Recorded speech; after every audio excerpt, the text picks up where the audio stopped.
Estamos falando de um tempo misterioso, com um modo de vida desconhecido, criaturas extintas, pessoas que viviam centenas de anos, supostos gigantes na Terra, uma época que desperta curiosidade. A Era Pré-Diluviana. A Bíblia menciona esse período nos primeiros capítulos de Gênesis, mostrando que a civilização humana alcançou grandes feitos, mas também mergulhou em uma cultura de pecado. Como era a vida das pessoas? O que faziam? O que aconteceu antes do dilúvio? É sobre isso que vamos falar. A primeira família pré-diluviana foi a de Adão e Eva. Após serem expulsos do Éden, eles tiveram filhos e filhas. Caim, o primogênito, foi também o primeiro assassino, matando seu irmão Abel de forma covarde. Após esse terrível pecado, Caim recebeu uma marca de Deus e construiu uma cidade na terra de Nod, nomeando-a Enoque, em homenagem ao seu primeiro filho. Essa cidade pré-diluviana é a primeira mencionada na Bíblia, em Gênesis 4, ao contrário do que algumas teorias extra-bíblicas afirmam. A Bíblia explica que o homem foi criado por Deus como um ser racional e moralmente capaz. Isso significa que, embora o homem evolua intelectualmente ao adquirir conhecimento e desenvolver novas tecnologias, não houve um processo evolutivo como espécie, conforme defendido por algumas teorias científicas. Isso fica claro nos relatos bíblicos sobre o período pré-diluviano.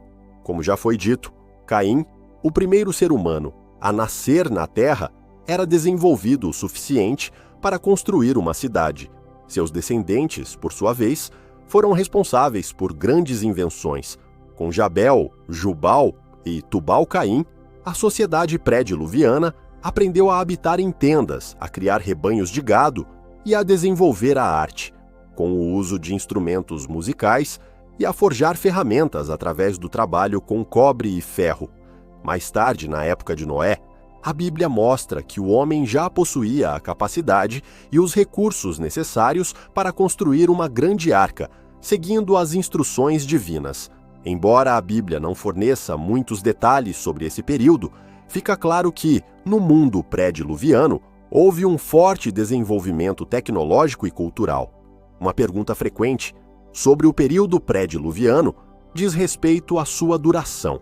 A Bíblia não explica quanto tempo durou esse período, mas muitos estudiosos acreditam que o tempo decorrido entre a criação e o dilúvio pode ter sido bem maior do que o restante de toda a história bíblica.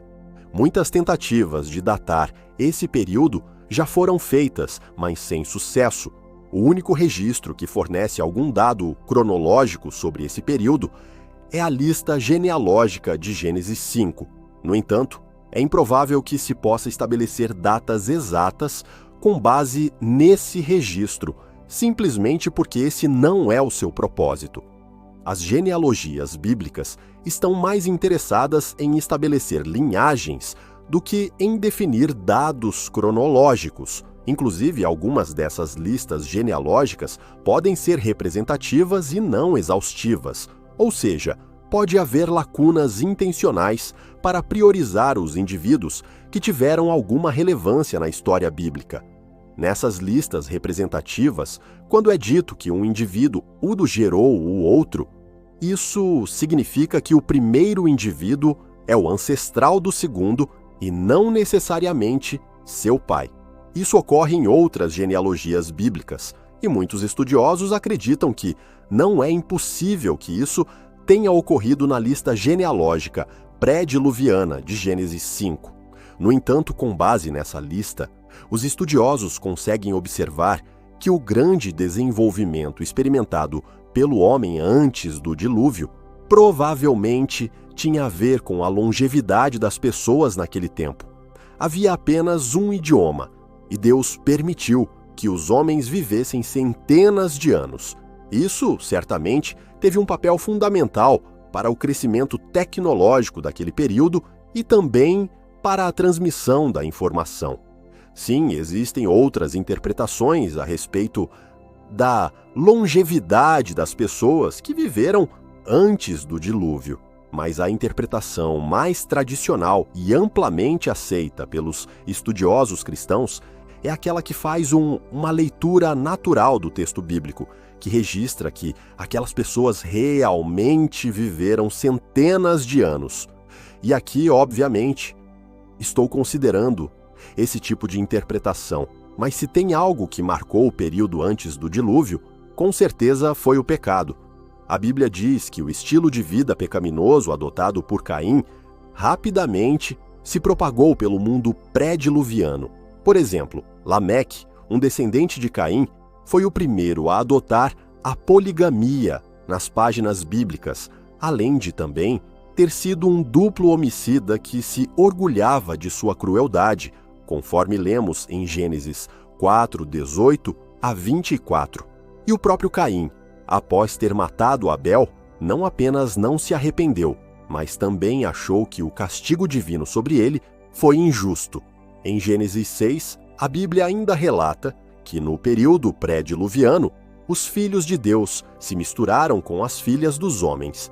Alguns intérpretes defendem que isso significou uma mistura entre seres espirituais e humanos, ou seja, que supostamente anjos caídos tiveram relações com mulheres na Terra. No entanto, a maioria dos estudiosos concorda que a interpretação que melhor se adequa ao texto bíblico é aquela que diz que essa mistura se tratou, na verdade, da degeneração humana promovida pelo relacionamento de pessoas piedosas com pessoas ímpias.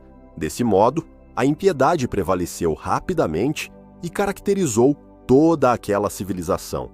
Isso significa que, naquele tempo, a linhagem piedosa de Sete foi o ramo da humanidade que preservou o conhecimento de Deus, mas, com o tempo, essa linhagem se misturou com a linhagem ímpia de Caim e a depravação espiritual alcançou um limite intolerável. Dessa mistura, inclusive, surgiram os Néfilins, que eram os homens valentes e de grande fama na antiguidade. Mas, no período pré-diluviano, também viveram pessoas que realmente eram fiéis a Deus. Abel, por exemplo, foi o primeiro mártir, lembrado como um exemplo de fé até nos tempos do Novo Testamento. Enoque foi outro que teve um relacionamento tão próximo com Deus que acabou sendo trasladado para não ver a morte. E por último, foi naquele período que Noé nasceu, cresceu e se desenvolveu como homem. A Bíblia registra que, nos anos finais do período pré-diluviano, Noé foi uma rara exceção, uma pessoa que continuou temente ao Senhor. O texto bíblico diz que a família de Noé foi a única a ser poupada, quando a paciência de Deus considerou intolerável a situação de depravação generalizada daquela civilização. E foi assim que o período chegou ao fim, com o derramamento da ira de Deus e a destruição da terra. A situação era tão complicada, a maldade estava num nível tão elevado, que o escritor bíblico registra o descontentamento divino com a humanidade através da figura do arrependimento, dizendo que Deus havia se arrependido de ter criado o homem. E no Novo Testamento, o apóstolo Pedro descreve o fim daquela era pré-diluviana da seguinte forma: pelas quais coisas pereceu o mundo de então, coberto com as águas do dilúvio.